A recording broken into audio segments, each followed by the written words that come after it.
you say during that time have you seen to be one of the most, I'd say one of the biggest challenges with communication among people?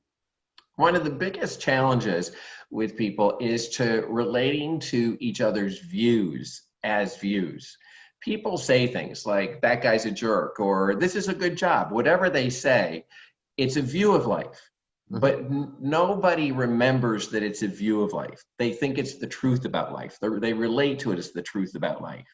So the biggest challenge is to relate to what you say and what the other person says, not as the truth about life, but as a view of life. See, if you speak to me and you say, hey, this is a good place to live, and I go, hey, it's a terrible place to live, and then we get in an argument, versus, no, you have a view that it's a great place to live. I have a different view.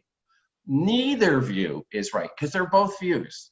So the biggest challenge is to remember that nobody's view of life is the truth about life. We each have our views. They don't need to match. We don't need to have the same views.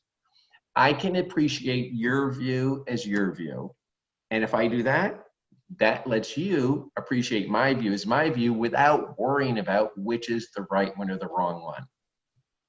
But what happens then when people start using data to support their views? So I'm thinking specifically, let's just use the example of it's a great place to live, for example. And, let's say people pull out crime rates and, school, cost of housing. Right.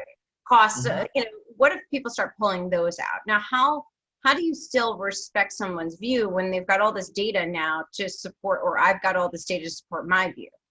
Facts are never the source of an argument. Views about those facts are the source of every argument. Facts are facts. There's nothing to argue about. Now the question is, what's our view of those, or what are we going to do about those, or what's our response to those? That's a different matter. So I, for one, always want the facts in a conversation.